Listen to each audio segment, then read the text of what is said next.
All right, we ready to get started? Let's do it. Amen. All right, well, let's jump right in. Welcome back to another episode of Postmortem Radio. Man, we're really cranking these out almost on a weekly basis now. It's just like we actually know what we're doing, maybe. Oh, Yeah. looks like she got some swag. I'm sorry, which movie are we reviewing again? I forgot. I can't remember.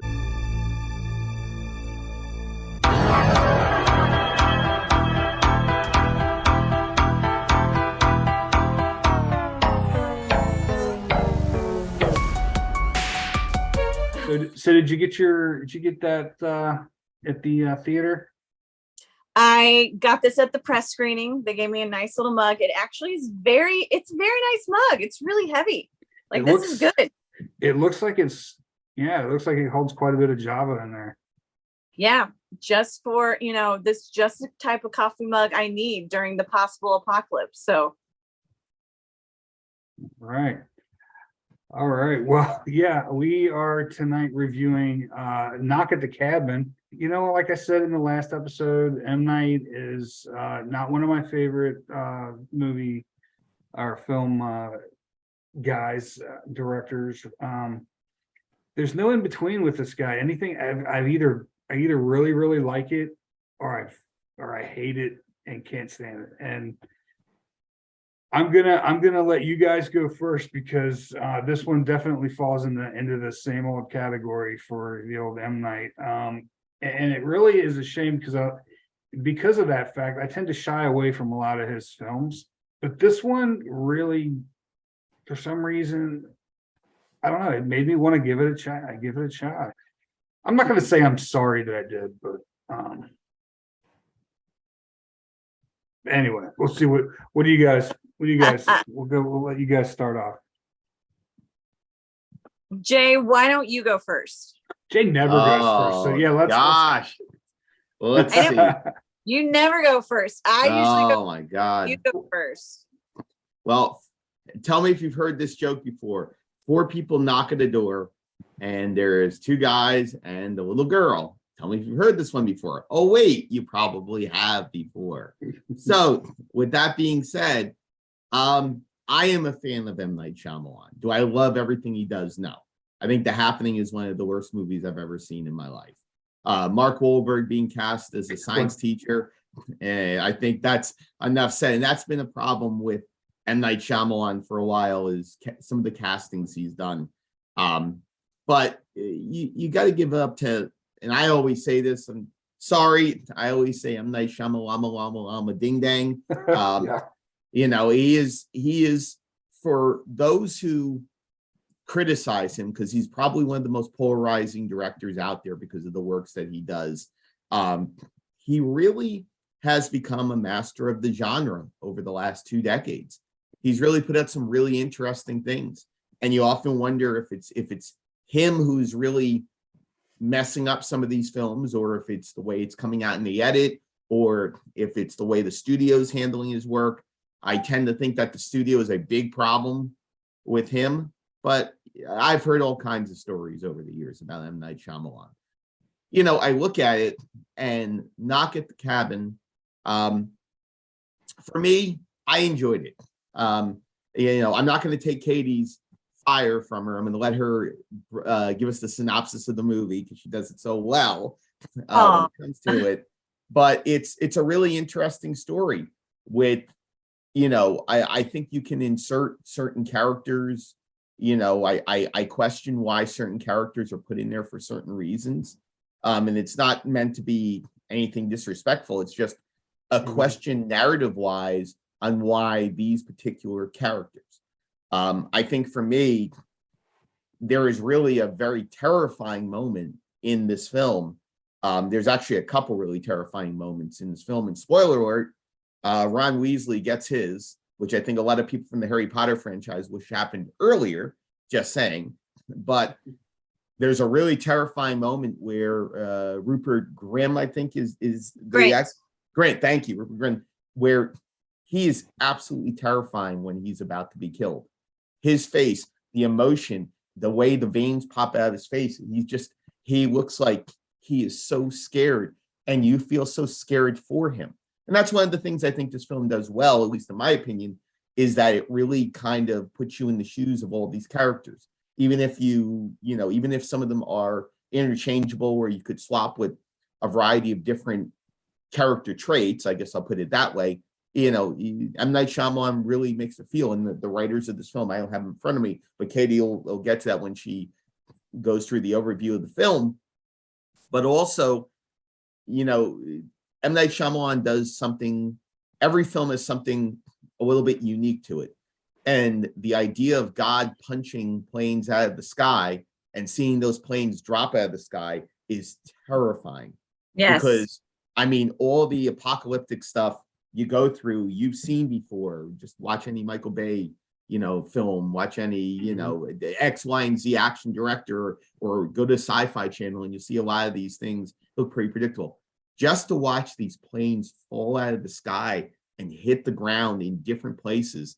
And some of them are real close crop shots. Some are more wide shots, but it's such a terrifying thing. So one thing this film does well in a few spots is it's really scary, which is not something I can say for every film I've ever seen from him, or I've seen in a long time, but it's a lot of fun. It's a film that really kind of challenges you to say, well, what would you do? That's what made the Saw franchise so good. At the core of it is it's challenged you to say, what would you do to do you appreciate your life? What would you do to stay alive? And in this case, the casting of Dave Bautista, which I think is brilliant, because, some people might go, well, a second grade teacher, that's Dave Bautista. I don't believe that. Well, I'll tell you a story real quick. I work in a school, and the second grade teacher in the school used to be a bodybuilder. He's not tall and massive like Dave Bautista, but he did show me some of his work before he kind of, became comfortable and didn't train as much. And he was massive, and he's a second grade teacher. So to get someone like Dave Bautista, who we're seeing more and more and more that he is really becoming a great actor, he's able to handle the emotional stuff as well as be a physically imposing figure, is really smart by the writers and M. Night. So overall, I liked it. It's got a lot to offer, but we'll talk more about it as we go forward. Katie, I throw it over to you. Give us the details. All right. Knock at the Cabin, based on the novel by Paul Tremblay, who I've met before because he's at Telluride Horror Show all the time. Whoop, whoop. And written by M. Night Shyamalan, Steve Desmond, and Michael Sherman. M. Night Shyamalan directed the film. It stars Dave Bautista, as Jay said, Leonard, Jonathan Groff as, I'm going to call him Daddy Eric. I'm going to call him Daddy Eric. Ben Aldridge as Daddy Andrew. Abby Quinn as Adrian. Nikki Amuka Bird as Sabrina. Dave Bautista as Leonard. And Rupert Grint as Renman. Now, the film begins with a little girl named Wen, who, I'm sorry, I did not actually say her name. Let me get her name. Pardon. Kristen Q. She is at, there's this cabin in the background. She is collecting grasshoppers. Now, I find this very interesting and also a little bit of a wink, because I mean, when I think of grasshoppers, I kind of think of locusts. So I think it's funny that this is a film about a possible apocalypse and end of the world, and you have somebody collecting grasshoppers. I mean, there's no one. This is deep in the woods. No one is around, and in walks Dave Bautista. Dave Bautista definitely steals the movie, in my opinion. As Jay said, this is a star-making role for him. Yes, he's been in the Guardians of the Galaxy, and yes, he's worked with, Villeneuve and Mendes, but this is by far his best performance. I think most people that I've talked to after they've seen the film, they've said that the reason why, if there's anything they like about the film, is Bautista. And to me, it begins with this. I mean, he is a huge human.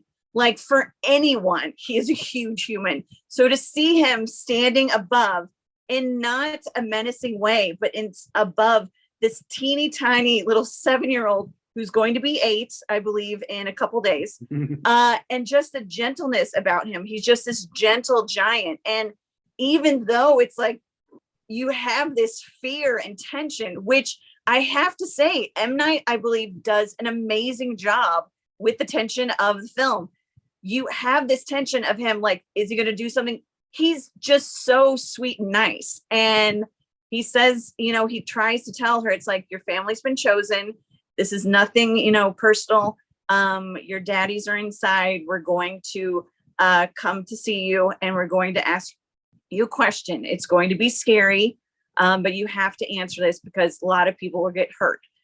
When that happens, she runs to her dads who are inside this cabin, which I will say, this spoiler, this is I mean, I'm going to say it, it's at least top 3 worst Airbnb movies of all time.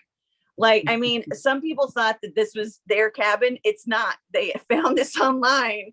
And I mean, this is the first time they're going to it. So horrible Airbnb story, like absolutely awful. But Leonard Batista then comes with Adrian Redmond and Sabrina.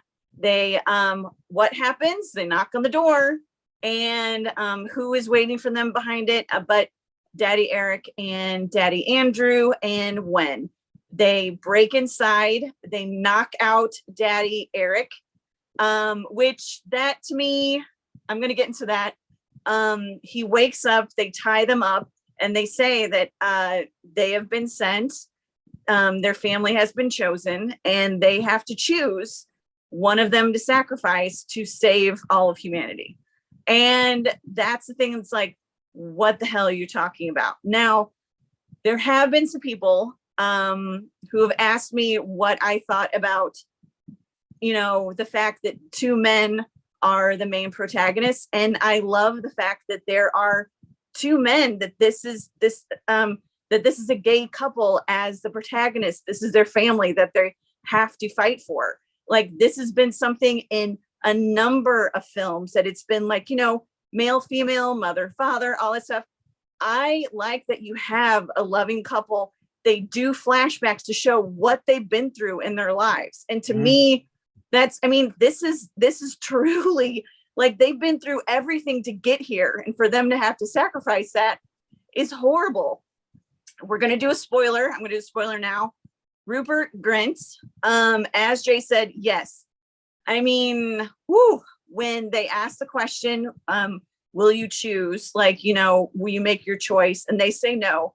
Each one of the 4 that have come are then killed. And when that happens, a piece of humanity then also dies.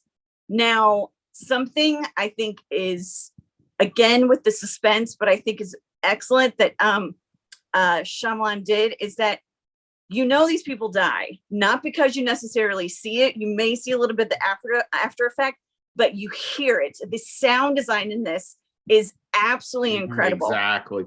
I mean, and chef's kiss to that. Like, that is all. It's like you see the terror on the 2 dads' face, and the little girl is like, you know, hugging one of the dads to make, it's like, you know, cover your ears. And even Leonard says that. Batista says, like, cover your ears. This is something they have to do.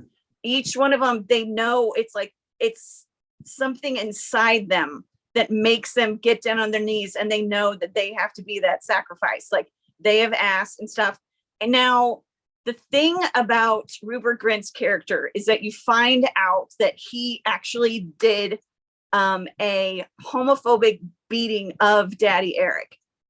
At first, I was like, I think it would be, I would actually like to see what that would have been like if that had not been that character, and it would have been someone of menace. However, it is the challenge that Andrew and Eric, sorry, it's Daddy Andrew, I apologize, that Andrew and Eric have to face, because it's like, why save humanity when this is the person that is an example of it? This is the hate. This is that venom that you want to get rid of. And yet this is not all of humanity. This is just one part, and this is what makes that challenge even more great for them. I didn't hate this movie. I didn't. One thing I did hate though, couple things. One character blatantly looks at the camera like this is the first day on set, which I don't know, they may have. I can't say that it's not, but that kind of was like, I think they could have like reshot that. But the main thing that really took me away from this, and I actually wrote this down, and a friend of mine, I love how we mind meld sometimes. The Sharknado-esque news segments were so ridiculous that honestly, that threw me off. Like, I mean, there's a segment where they're at Cannon Beach in Oregon.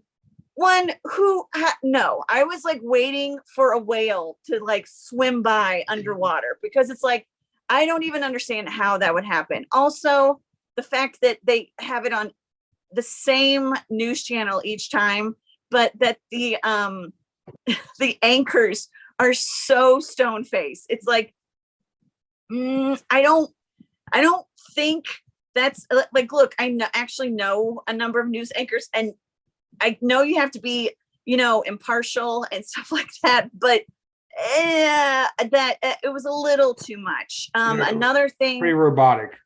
Yeah. And another thing is when one of the sacrifices of humanity comes up, I don't know, some of the stuff, like, it takes a number of hours or possibly days for some of this information to come about. Like, I understand this is electronic age, so we get stuff right away. But when stuff, and a spoiler, when stuff happens with the kids and they've pinpointed it to Tennessee and South Africa, and I think a country in Europe, I was like, really? You guys got that like within a few hours? Like, I think that's, I don't know. I kind of, that again threw me off. But as Jay said, everything that was going on with those airplanes falling, like they're just leaves in the fall. Mm-hmm. Oh yeah. I mean, give me the sweats and stuff like that. And then it's the choice. And when you find out at the ending to see what they actually, what has been saved and stuff, I think was great. I think the performances are fantastic. I would have liked to have seen the one thing that I do wish I would have liked to have possibly seen it. It's what if Daddy Eric didn't have the concussion? If both the males were fully level-headed and stuff, and they can actually talk this without someone being concussed and possible brain injury and all that stuff, I would have liked to have seen this. I'm not sure what's in the book. I know it sounds like they somewhat stayed pretty true to it. But honestly, there's more that I liked about it than I hated.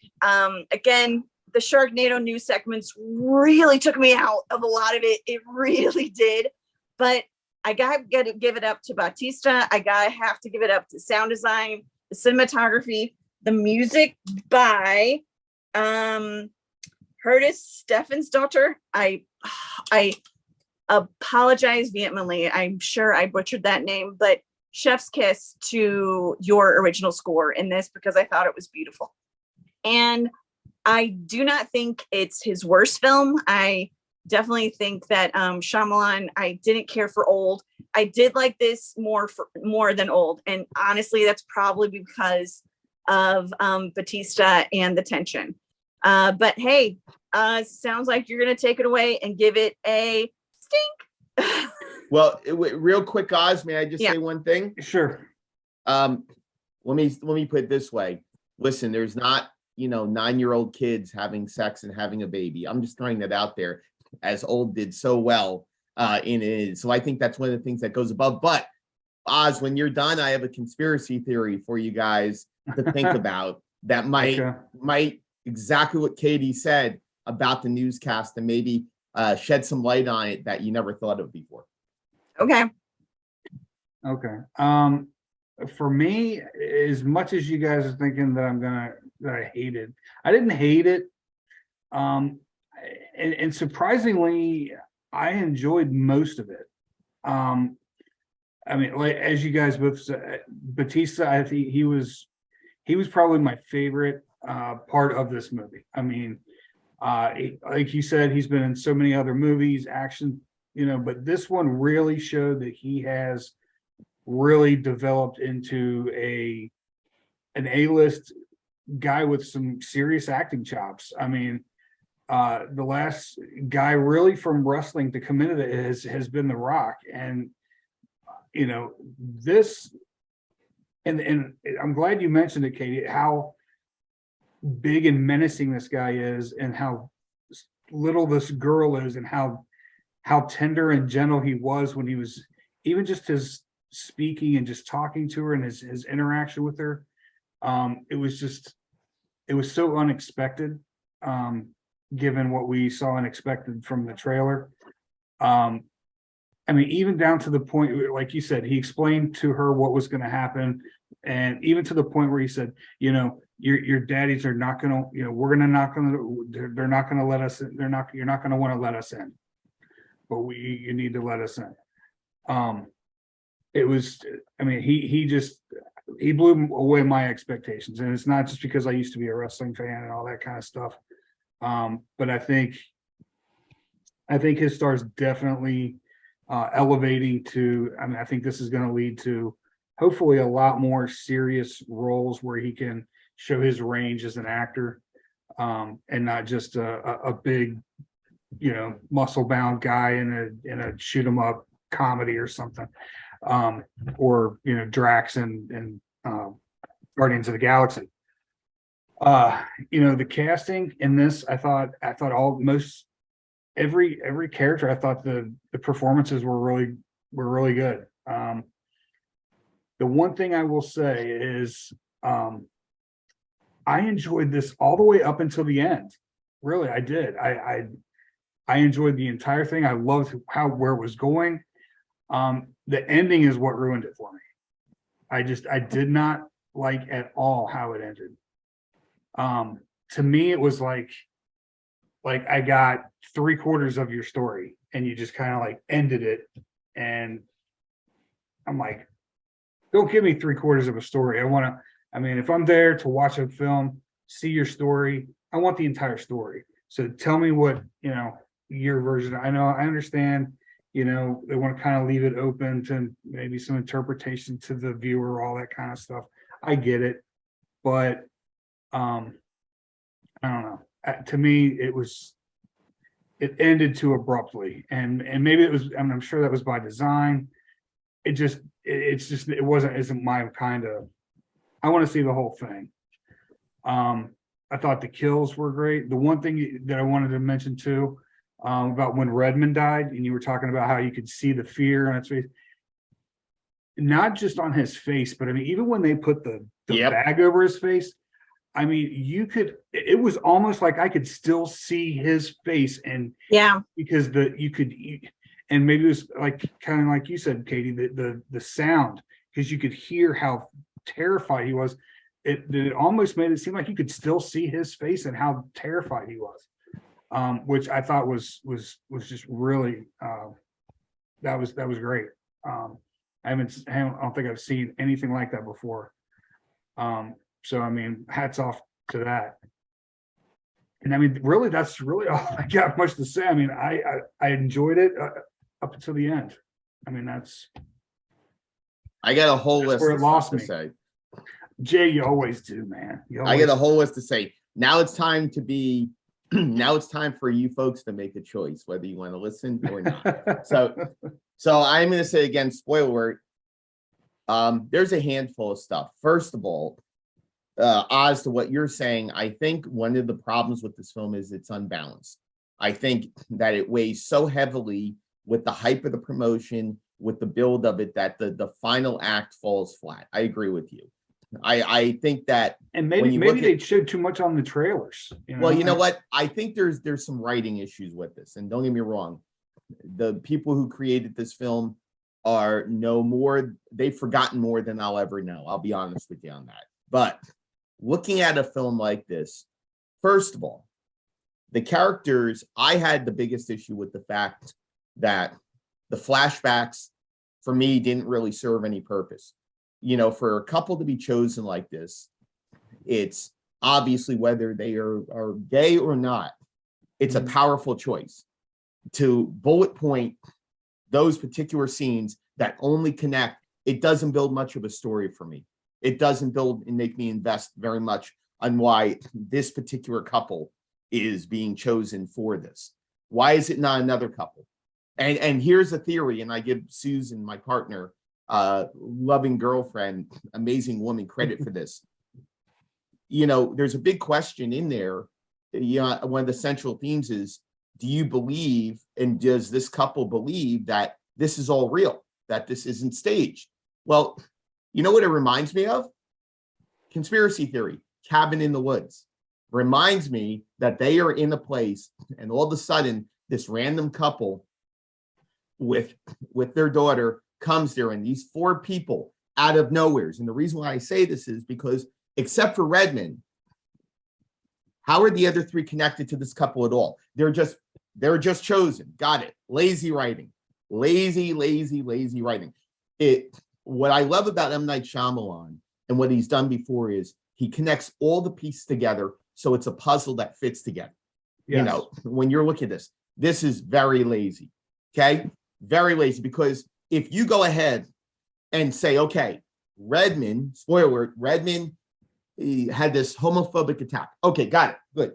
That means that he is connected to them. But does Redmond necessarily act like he's connected to them? No. Let's look at that first and foremost. It could be any number of things. Denial. It could be a stress. It could be trauma. He could have been told not to do it. Dave Bautista could have roughed him up before they got there. I don't know. But the other ones, and they even mentioned, you know, this is the four horsemen of the apocalypse: caring, nutrients, gentleness, whatever the apocalypse, you know, they're more like the four care bears of the apocalypse, the way that they describe them. Okay. Except for Redmond. But wait, let me finish. I agree with you on that. Redmond is absolutely malice. I agree with you on that. But here's my problem. You should have had the nurse be the one take care of him, and then the waitress be the one that serves the meal afterwards. And Dave Bautista works in the same school as the girl. Really easy to connect all of them to that. I think it's very lazy writing that all of a sudden there is so much happenstance that is happening with this. I had a huge problem with it. That's why I referenced Cabin in the Woods. Is it something really that's staged? Because Oz, you're right. And Katie, you're right. This is some of the worst news television that you're ever going to see. Why? Because maybe it is staged. Maybe it is happening. Maybe it is something that's going on. And that's another issue I have with it.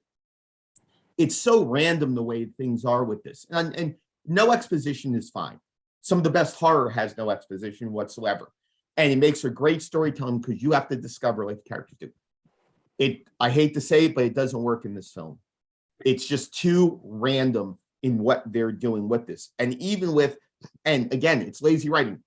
So what's the trigger for him? Why he has to decide whether Redmond lives or dies because of an attack. Great. Make Redmond the last character before Dave Bautista.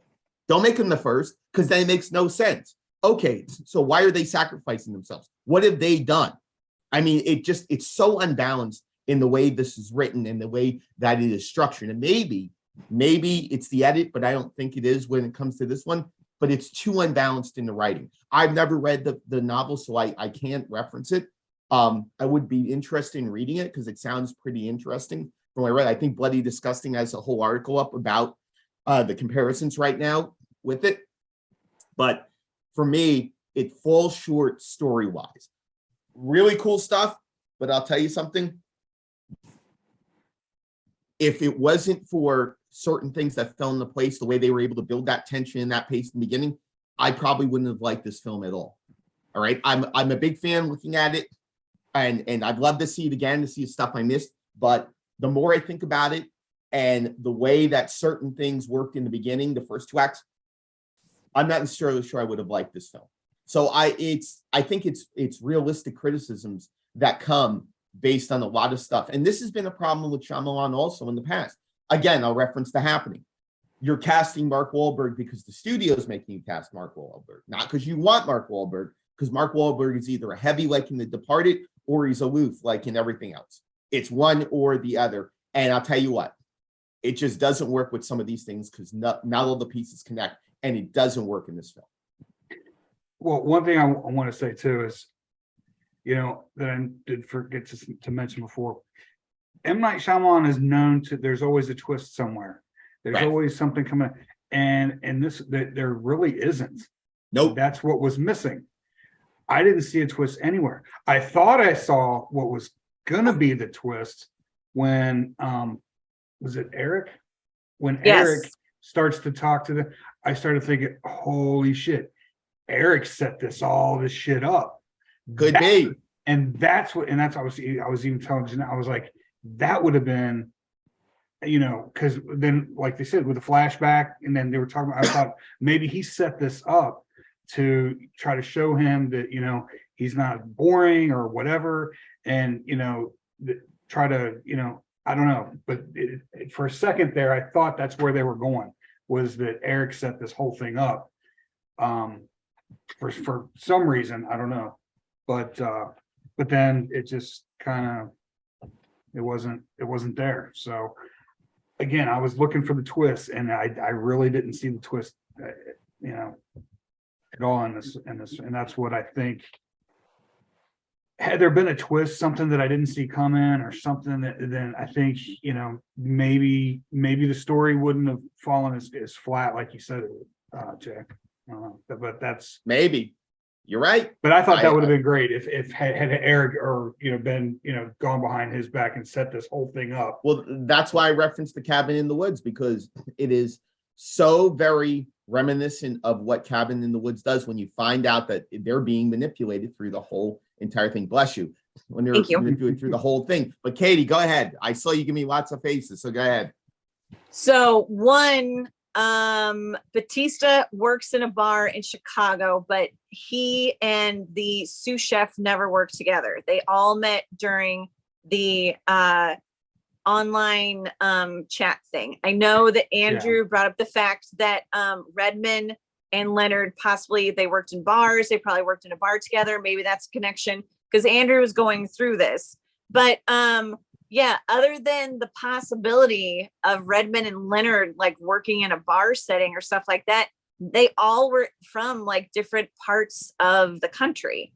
Now, the one thing that to me with the end, it's the fact that when Boogie Shoes comes on and Andrew or Wen are in the car, and that's in a completely different car, that to me is like a sign that Eric is with them, that what they did was correct, and that's their sign that this is the love that they had. This is one of those moments that of them just being silly in the car, and no, it's like just doing what they did as a family. And that when they're in the truck, that was a sign like Boogie Shoes. There's no reason why that song should have come on, because I was like, oh, well, they had it on before. That was a completely different car.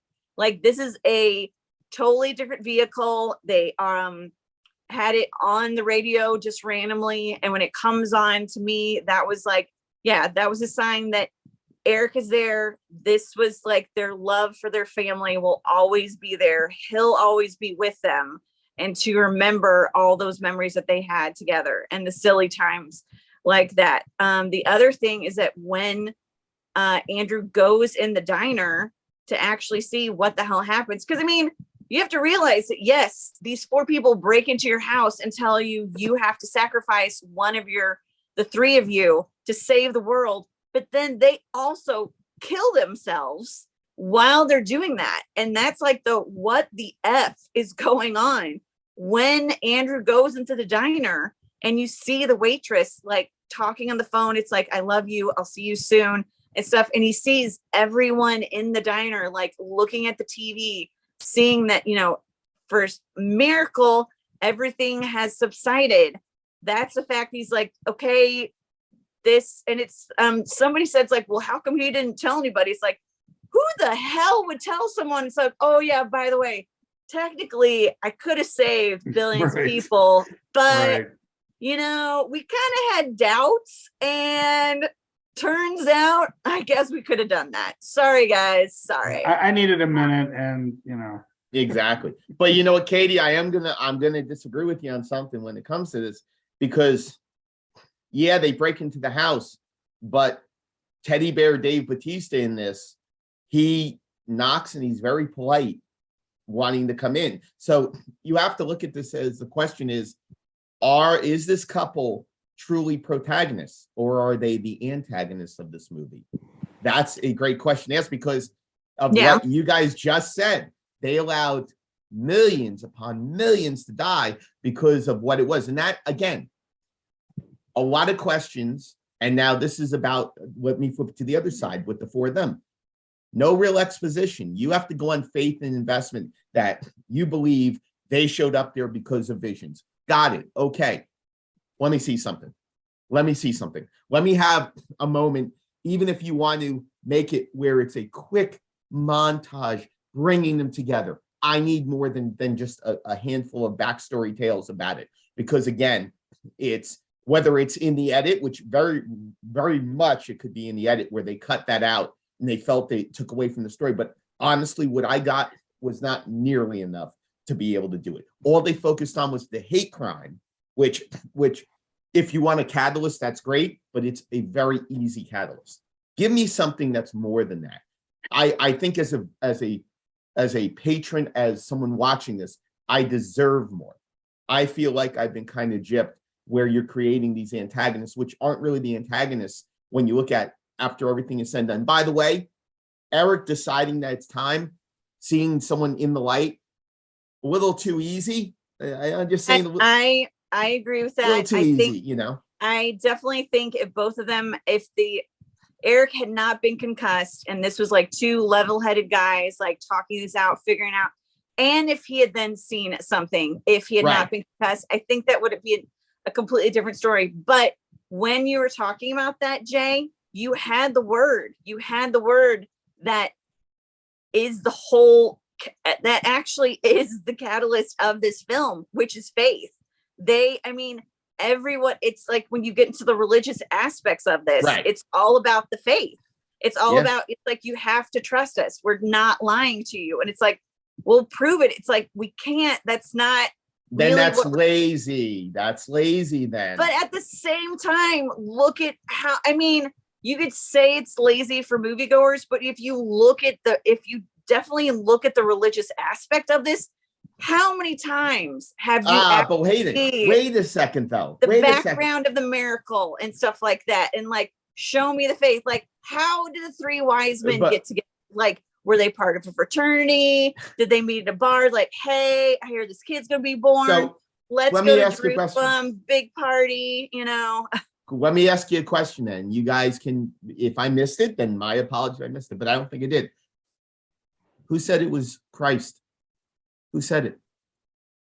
I don't recall them saying it. No one said Christ. No, but wait a minute. You just said religion. So how do you know it's religion? You don't know it's religion. Faith in the choice. Well, no. You can have faith. There could be devil worshippers who have faith. There could be people who are Scientologists that have faith. That is lazy. But that's religion. No, not all of it's religion. Careful about that. But that's the thing. You just said three different types of religion. That's the thing. The faith doesn't have to be Christianity. I just said the thing with, the three wise men, stuff like that, because of all, I can't quote stuff from Scientology. Of course, neither can I. Yeah. But what I will say this is, and Shyamalan's done this before and we'll just use, we'll use Glass as an example. The connection of one character's faith and belief that he is one of the chosen ones that needs his arch nemesis, and he's willing to sacrifice so many lives. We get that proof in the film that there is something there. We don't get that in this. And now maybe because it's an adaptation of a novel and they're staying true, maybe that limited M. Night Shyamalan and the team behind it. It very well could have. But in all of his other works, there's always something reinforcing that faith. There is nothing reinforcing. There's not even the flashback reinforcing this faith. I was just going to say that because it's true. Because they're showing flashbacks of the other characters. I don't think Right. it would have been, it wouldn't have taken anything or taken the film off the rails to show a flashback of even if it were that they happen to be in an online cult or whatever, Right. and they're just a flashback of a couple of seconds of each one of them sitting at their computer chatting, and to show how they got connected. Any way would have been something like, you were asking, like you were talking about. Yeah, very well could be. And that's all it would have taken. That's all it would have taken. Yeah, it's sorely needed for this to build some sort of foundation stability for a very unstable situation, because they're all coming from different walks of life. They're all different people that have done things, but the problem is only one of them has done anything. So why are the other three being chosen? What part of their past do they not think? Like, for example, the nurse. The nurse could be there because she lost a patient. The sous chef could be there because she's had this, X, Y, and Z. Dave Bautista, something happened at the school burned down. I mean, it could be anything that could have brought them towards this faith. There was no catalyst for this faith. There's no reason why they should have this faith. You show me nothing at all. Other than visions that they discussed. Right, and that's fine. You can have visions, but you know what? The problem with that is, Katie, is Eric has visions and he has concussion. Do they all have concussions? It's lazy writing. Please don't. The vision thing does not work when you counter it by bringing another character who's having visions also. And they never show us that they have visions. Never show us visions. Please put the mask over. All of a sudden, give me something. Give me a lighting effect like what's behind my head right now. I don't care. Give me something. I want more. I expect more from M. Night Shyamalan. Even his worst films, he does something. Even his worst films. And this is not one of the worst films of his that like I said, I enjoyed this film up till the end, for the most part. And that's the scenes of those planes coming out of the sky too. Again, like you said, just horrific. So can we remake this film? Can we go to a horror convention? And what happens is here's my synopsis of it. You're gonna love this pitch. Okay. There are three people who meet on a podcast, and all of a sudden they're gonna have this guest, but they get this vision, a flash. Another person jumps up on the screen and says, you're going to have to go meet Bruce Campbell, lock him in his room and tell him if he doesn't make a decision on the new Evil Dead project, a lot of fans are going to be unhappy. I mean, it's so ludicrous and so silly. And guess what? This film kind of falls into that. I enjoyed the film too. I'm not crapping on it because I enjoyed it. I enjoyed the film. I just wanted more. Yeah, I mean, like that's what when it ended, I was just kind of like, yeah, it was like you said, I felt like I deserved more. I paid, and we actually paid extra to go see this in XD because the Dolby does make a difference. You're right, Katie. You're right about the sound, and very much so. The reason I was because from the trailers and stuff, with the tsunami wave and all that stuff, I wanted to hear all of that. I mean, I'm the dude that used to watch Point Break and the surround sound so I could hear the ocean and all that stuff. So I mean, we paid extra for that, and then next so yeah, do I that, definitely consult me first if it's worth it. Yeah, I would have been like, no. Because again, I mean, honest, I was waiting for like a whale to be in there like that. It didn't make. It's like, look, I don't know if someone was like live streaming that on Instagram or something or TikTok, and then the news got a hold of it like as it was happening and stuff like that. But I just thought, and it just didn't look real either. Like, honestly, I don't know. Well, I from what I saw in the trailer, I thought there was going to be more to it than just that clip, and I was a little bit disappointed there. But I was kind of thinking, like, I don't know, you remember Deep Impact? Yes, that's kind of what I was thinking and expecting when I saw I thought that was just a clip of what You was need gonna be Michael there. Bay to direct this film. You need the close up of Dave Bautista going around. Around in a circle around Dave Bautista's, Exactly. You need the 360 on Dave Bautista. By the way, hats off to Dave Bautista, who you talked Absolutely, about him man. looking big. He looks bloated, man. He looks like he is someone who is, because Dave Bautista, for those who follow wrestling, I mean, he's always been a big guy. Even when he first started, he was a big dude. But I think he put on the bloat weight for this to look like he's someone who's kind of let himself go because of what he is. Because if he walked in all jacked like he normally does, I don't think it would have been as believable. I think him looking as puffed out as he did, and you just look at his neck. His neck looks like, I mean, it's puffed out. It's really kind of amazing what he's able to do naturally with the size.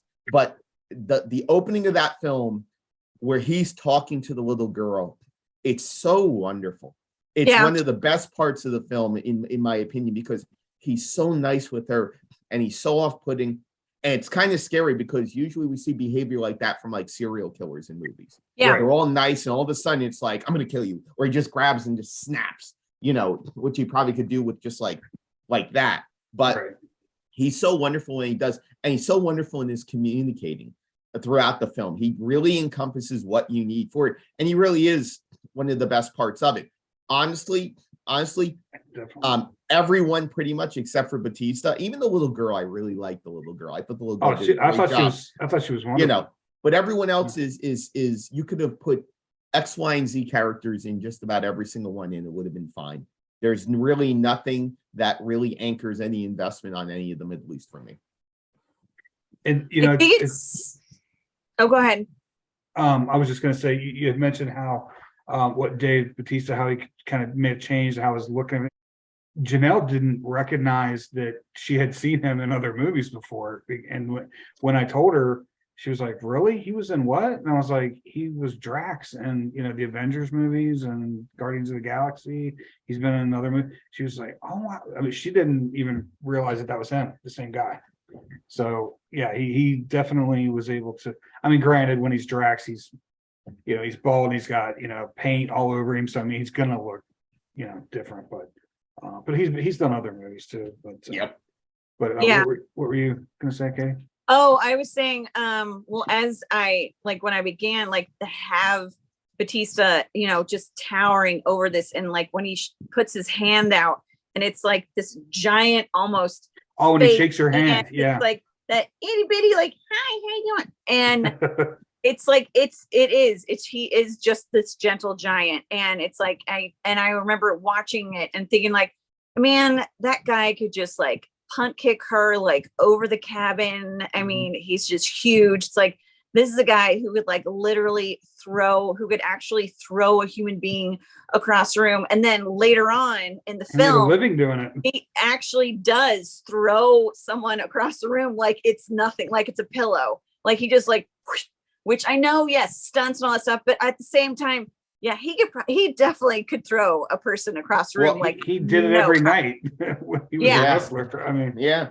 Well, you know, one of the things I will compliment. I know, I know it's going to sound stupid. I know it's not real. But when Andrew goes up to that shower curtain, fires into the shower curtain, and you think, okay, no one's there, and then he busts through that shower curtain. I'll tell you something. For the way they did the makeup on that, the way that he reacted, it was very impressive because it made you feel like he took that bullet.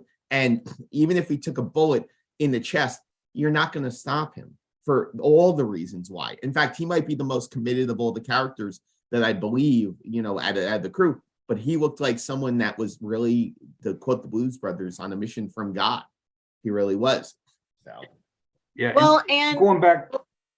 Sorry, the last thing I'll stick with to say is that with each character, when they are humanity has been, what is it? Judged. They've been judged. Yes, humanity has been judged and stuff. When each of them is pleading to Andrew and Eric, and they're on their knee, it's like Adrian talks about her son.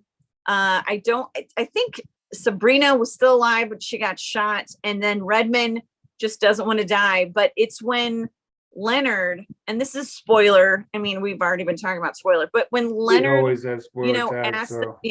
when Leonard asked them, will you choose, choice, like, yeah. and stuff.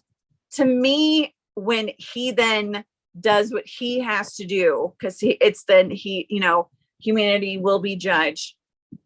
He wasn't trying to save his life. He was trying. I feel like that was like one of the brilliance of Batista's performance, is that the look in his eyes and his face is that he failed. He didn't fail to save himself. He failed to save so many humans that did not ask for this, that this wasn't, and neither did the family, but this is what he was chosen to do for whatever reason.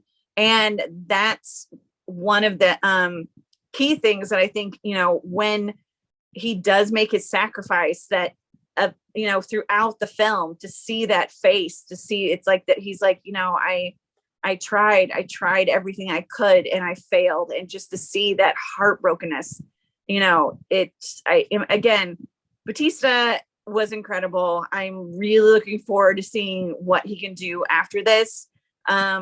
Even if it's not, I don't know if he's considered the star of this film. I know he's probably the bigger name of everyone in here. Well, Rupert Grint actually is probably, but he gets top billing. I'm sorry, he gets top billing. Yeah, he does. To have something like this, and Blade Runner 2049, it's kind of similar with that sadness in his voice, and it's like, have you ever seen A Miracle? And then with the silence that he had in wasn't Skyfall, Spectre with Sam Mendes. I mean, again, he's worked with amazing directors, and I only see him doing much more. And this definitely, look, Rock has the franchises, he has the action, he has the quirky stuff like that. I think that Batista is getting away from his I Spy kind of films and wants to like segue into more serious things, even if it's not like a star performance. If you are a small part in an amazing film, I think that's sort of what he's looking forward to doing, or what he's looking out for. And I think if he keeps doing stuff like this, then I'm all for it, because this, honestly, this is the way to go. I'm honestly looking forward to his career and the things he's choosing more than The Rock now. And I love The Rock, but and I'm only saying that just because they're wrestlers, they're going into like mainstream movies and stuff like this. But yeah, this is a whole new segue with his career. And I'm honestly looking forward to seeing what he's going to do with it. I agree with you wholeheartedly. I do too. And the one thing I wanted to go just real quick, wanted to go back to that scene, that opening scene with Leonard and Wen. And we've been talking so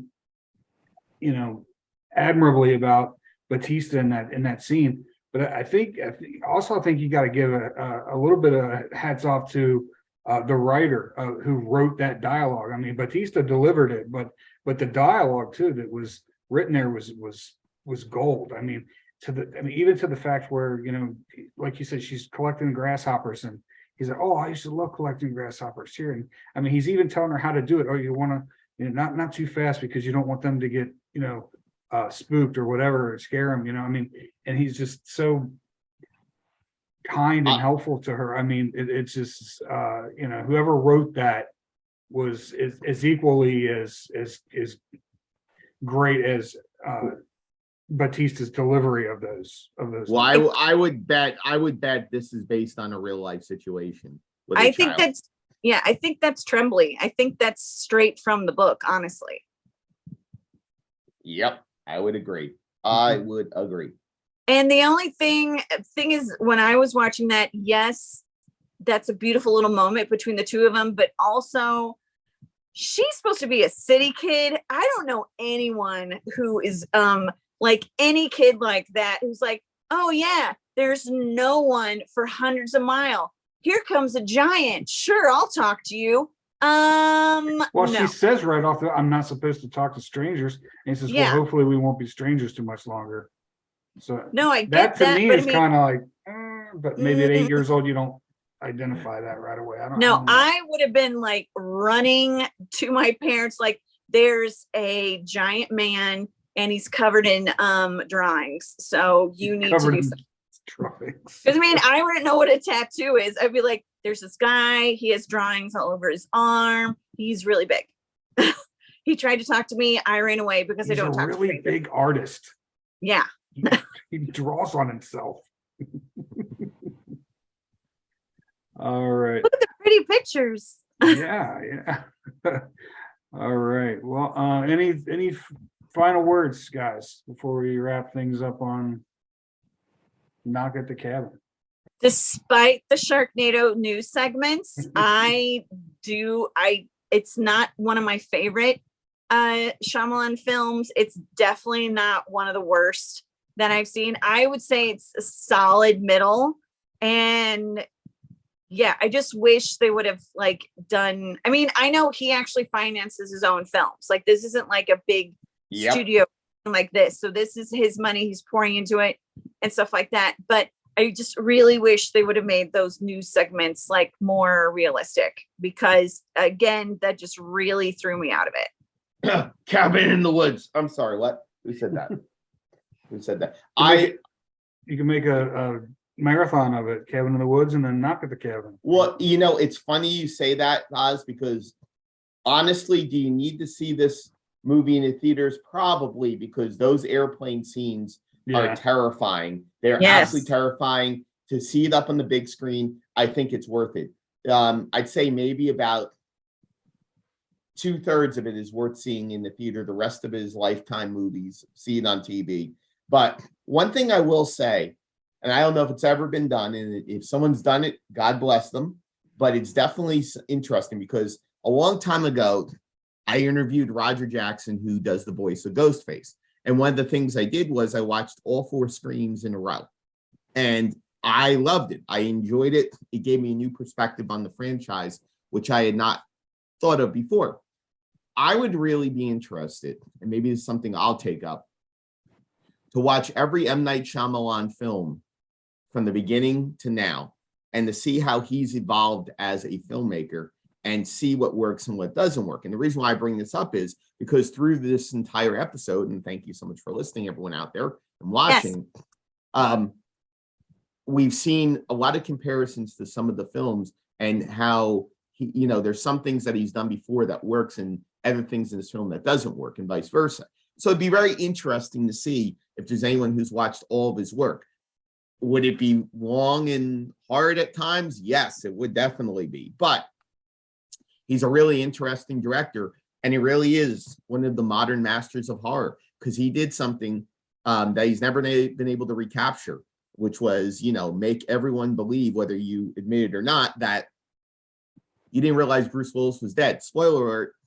But he's tried to recapture that, and he's changed as a director and as a filmmaker. So I'd be very interested in the comments to see if anyone's ever watched all of his body of work, because I think I would do something like that if I was, home and I had the time to be able to do it. But this film is a nice culmination of his work, but it's very lazy at the core of it. It's there for more spectacle and challenging you as a person rather than any real story or characters, in my opinion. I have seen all of his films, I believe, except for The Last Airbender.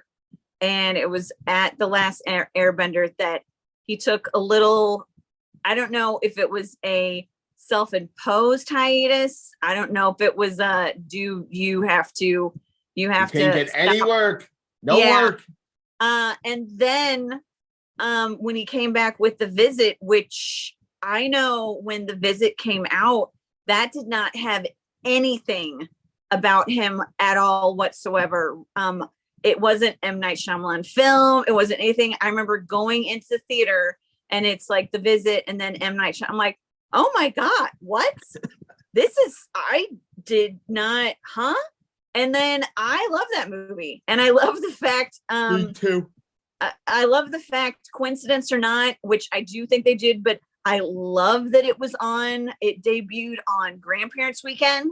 I think it's very smart. I think that everybody in that film. It also makes me think differently about Depends and stuff like that. But then after the visit, you know, he had Split, he had Glass, you know, he kind of had his mojo back. And I hope that this doesn't take it away. Again, there's, oh, God, those news segments really are Sharknado and sci-fi-esque. They so much are. When a friend of mine was like, it's like, this is something, this, I feel like I'm watching something out of Sharknado. I was like, stop getting in my head, because I actually wrote that down when I was doing my notes. It's like, why do I feel like there's going to be some sort of like hammerhead that's going to like fall out of the sky? Iron Ziering's gonna run by. Yeah, but I mean, I did not like Old. There were a number of things about that I just didn't like about it.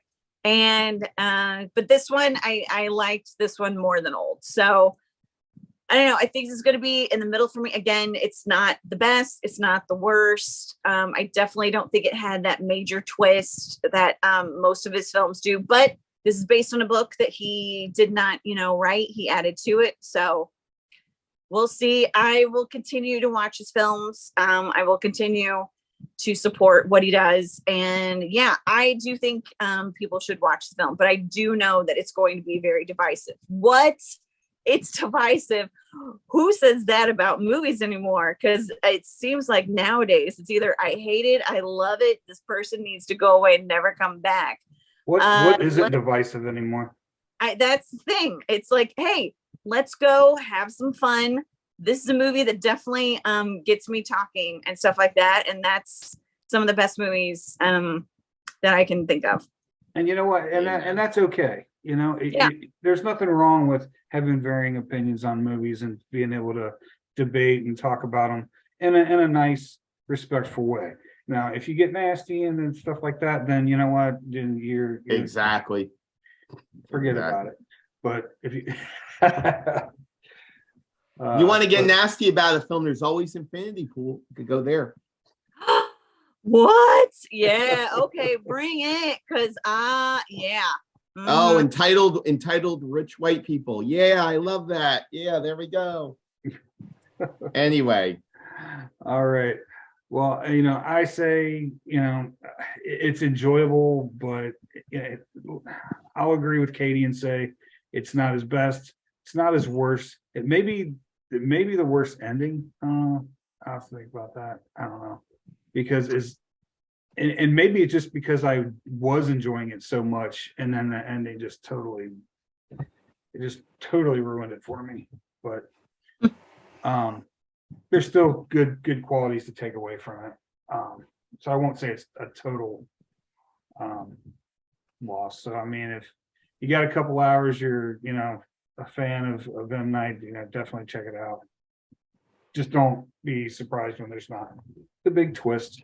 But you shouldn't be listening to us anyway unless you've already seen it. exactly. Because if you look at it, it says spoiler on every one of our things. So Spoiler. And Yeah. read the book. There you go. Read the book. It could be completely different. I know it sounds like they were pretty faithful, I think. But yeah, read the book. That's what it's based on. So all right, you heard it here. All right, and you know what? See the movie, read the book, drop your comments below, and let us know what you guys think. Make sure to like and subscribe. If you found this entertaining, please hit the like button and show your support for the channel. We love all your faces. All right, and we will see you in the next one. yes, which hopefully is Cocaine Bear. We are definitely doing Cocaine Bear. I saw that trailer with Brandon and I came home and I was like, to tell Janelle about it. And I was like, this sounds so ridiculous. She's never going to believe that this is real, Yeah. So I had to pull it up, the trailer on my phone and show it to her for her to believe that I wasn't just making up some weird. I'll tell you what, Ray Liotta in this movie looks like he got attacked by the cocaine bear. That's all I can say. He looked like he got attacked, eaten, and regurgitated. Oh God. I mean, it's Oh pretty God. bad. Oh boy. But yeah, we will definitely be doing Cocaine Bear. I can't wait to do my cosplay for that. So that's coming out in a few weeks, kids. So be prepared. I Right. don't know anything about her habits at all, so I'm good. What? Exactly. All right. Take care, guys. Where's the recording? I can never find this recording. It moves all the time.